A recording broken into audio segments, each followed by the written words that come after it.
Hello, everyone. Welcome to the Whole Health series. I'm Whitney Ortiz, host of the series and founder of Whole Health Self-Care. I am thrilled to have with us today Jessica de la Morena, who's joining us from Madrid, Spain. Jessica is a business development and strategy executive in a global company where she also teaches transformational leadership courses and does group and individual coaching as well. Her personal journey with cancer has led her through her own transformation, from which she started You Are the Hero. You Are the Hero is an empowerment and well-being movement that she's going to talk about. Jessica is on a mission to help people who are going through adversity find strength, and most importantly, find their inner hero that has been there with them all along. So her intention, which she'll share, is to reach people with inspiration as well as recommendations of resources and lessons learned at the outset of personal disruptions to help people really shift from being reactive to taking responsibility in their well-being and lives. From this place, you all can actively look for solutions and find positive opportunities in the solutions and in the situations that you're facing. Thank you for sharing your guidance and story here, Jessica. Oh, thanks for having me, Whitney. It's great to be able to have a chance to discuss it with you. Let's start by focusing together on this moment as you've come to this moment after going through some really challenging experiences since receiving your diagnosis and experiences that you shared with me that have been deeply transformative. Can you please highlight for us all, like what was the biggest insight perhaps that you received? Yeah, so as you were mentioning, I was diagnosed with an aggressive cancer a few years ago, and it just completely, pulled the rug out from under me. I went into a routine checkup and found that, and it just that shocked kind of my whole life. Obviously, it pulled it to a stop. And as I went through the whole process of going through, the treatment and kind of the mental work that I had to do in order to keep my well-being mentally, I went through a massive transformation. And in doing that, I really was able to realize that, a lot of kind of the strength and the information that I had tended to look for outside of me really was within. And so in that time where I was able to stop and the illness made me stop, and it made me really, consider every action and everything I was thinking, and really made me observe my own thoughts and notice that my thoughts aren't myself, right? And it just was so eye-opening to be able to see that. And as soon as I saw that, then I realized that actually, I have the power to choose those thoughts, those actions, everything around me, right? So it really changed the whole experience for me. When I first started going through the illness, I felt that it was happening to me, and very quickly I was able to shift my mindset to realize that, no, it is happening, but I'm deciding how I'm going to react to it. And that was something that just gave me so much power in the moment and allowed me to really focus on kind of problem solving, on concentrating on what I needed to do in order to be well. And so I was able to focus on, the doctors and the medicine and the treatment that I was receiving. And then as well, look towards how could I continue to improve my mental well-being and heal past things that I had still pending, so that I could feel good and really help my body recover and support that physical recovery. So yeah, it was pretty amazing journey, which I would not wish upon anybody, but I can now look back and say that it was the best thing that ever happened to me. And it's now something that is helping me transform others in the work that I'm trying to do, helping others through You Are the Hero, and in the transformative leadership coaching that I was doing, and basically in any situation where I need to use this new kind of perception. It's just been life-changing for me. Oh, wow. So beautiful how you have been fully expressing this new awareness and this understanding in such a loving way out in service to others and in the creation of a new powerful platform called You Are the Hero. Can you please share what was the pivotal moment that led you to create it, and what is the main message of guidance that you have for others through it? Yeah. Yeah, so when I was first diagnosed, the first problem I had was that I couldn't find information in a positive light or in kind of constructive circumstances. So I would go online and I would find, terrible, mortality rates, and in support groups, it was people talking about, the side effects and how horrible they felt. And so I didn't want any of that. I just wanted to be really focused on the positive. I didn't want to focus on anything that would potentially keep me or deviate me from that. And so the other thing that happened to me was that I started, talking to different people and friends who had gone through different adversity, like, I don't know, friends with migraines, or a friend who lost her hearing, or different people along the way recommended me different complementary therapies. And so due to their recommendations, I decided to go ahead and look into it and see how it could help me. And I feel like that information was so valuable for me because it came through word of mouth. And had I not, been having those conversations, I would not have heard that. So I really noticed that this was something that was missing, and that I really wanted other people going through adversity to have that in their lives, especially in the first moments of going through it, because I feel like when you're in the midst of it and you're feeling like overwhelmed, if you're able to be in an environment of positivity and this constructive perspective and mindset, it just completely changes your mindset, and it allows you to shift, from being in this kind of victim mindset to the other more positive, constructive mindset. So I decided that I wanted to help people with that, and I started kind of incorporating these concepts into different aspects of the transformational leadership coaching that I was doing and other activities that I was doing. But I noticed that I wanted to do something more with it. Unfortunately, I had a relapse, and so that gave me the opportunity to actually, have to rest again, and have to sit down again, and have to really have obviously another big transformation personally.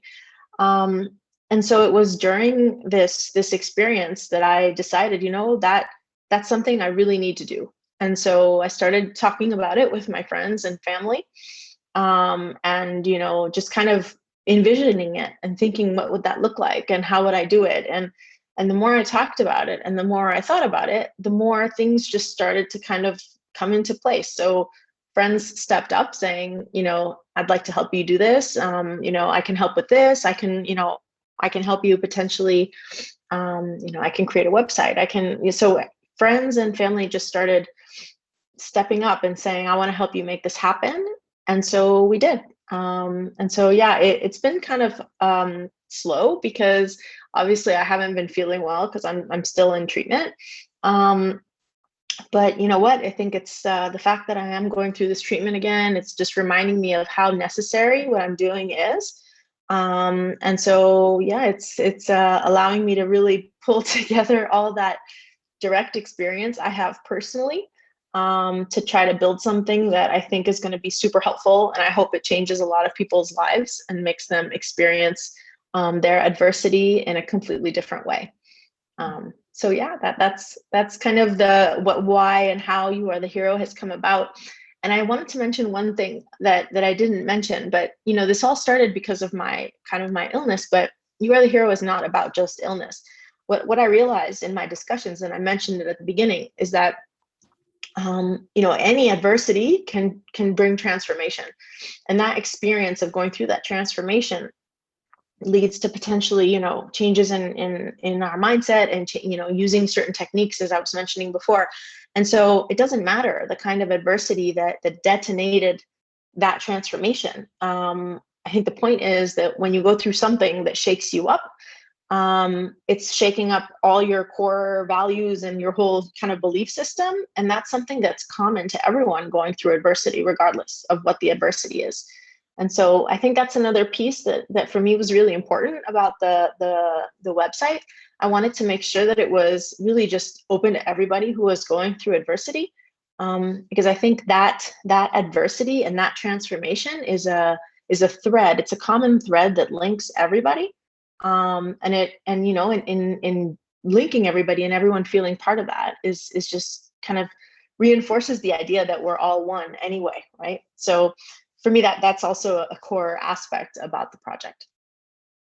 I mean, your story and the stories of others who have already shared through the platform are so empowering. I think, yes, it's one of the most beautiful parts of the many beautiful parts that come through, and that whole, the connection to the whole, that we are all part of the whole. And where you yourself, you had said through your experiences, even through today, is this connection to the whole of oneself, with the mind, body, spirit being all needed to be cared for. Would you mind explaining a bit more about when you said the complementary therapies and approaches that you've taken, and how you really are focusing on this whole as a part of a community?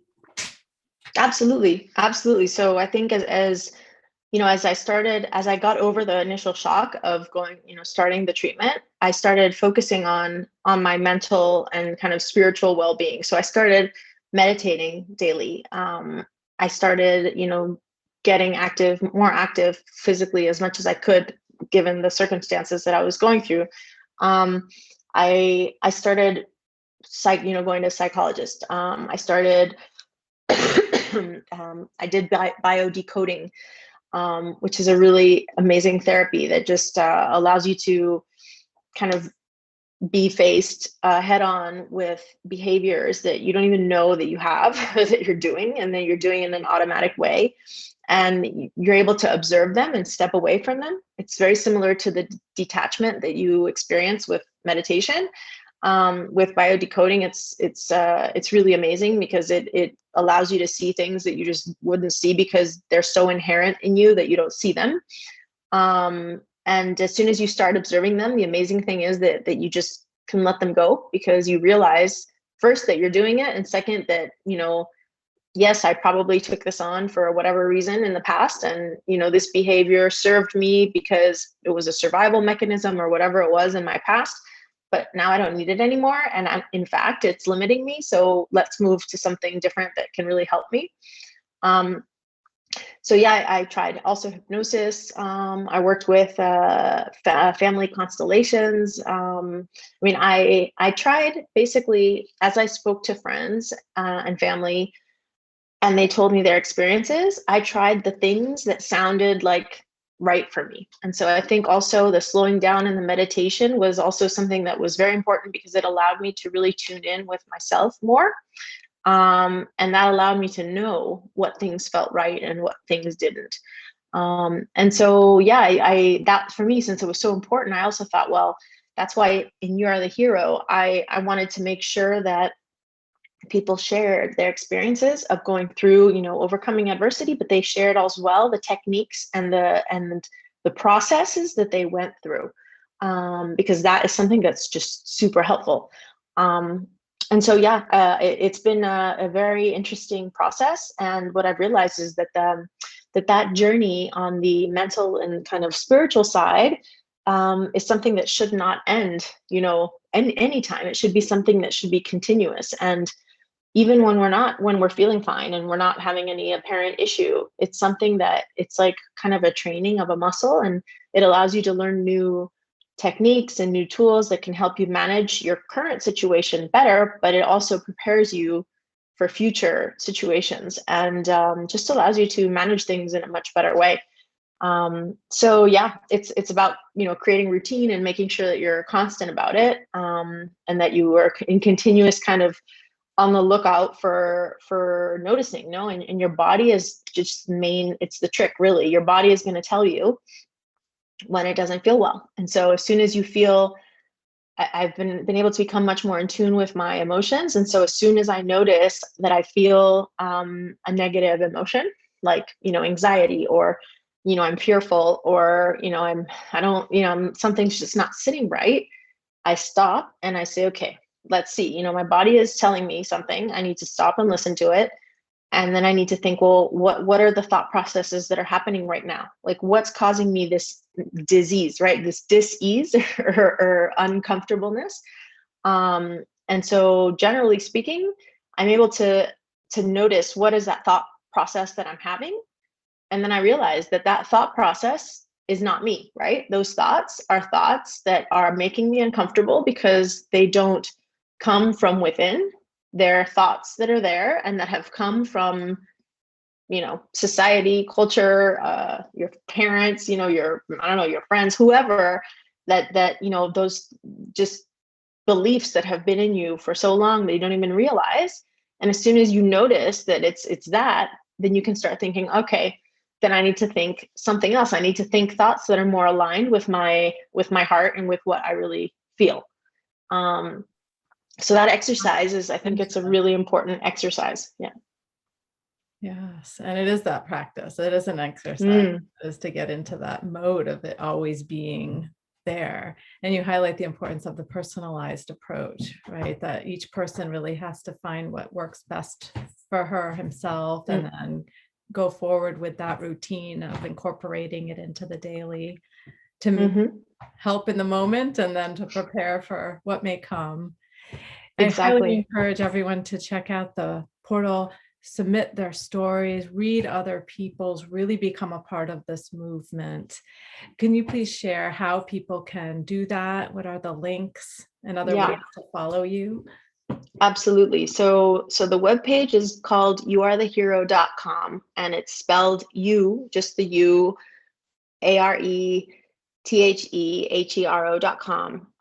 And if you are wanting to read it in Spanish, there's a Spanish version and a Portuguese version coming soon, courtesy of my Portuguese friends, Portuguese speaking friends in Brazil who wanted to help me make this happen.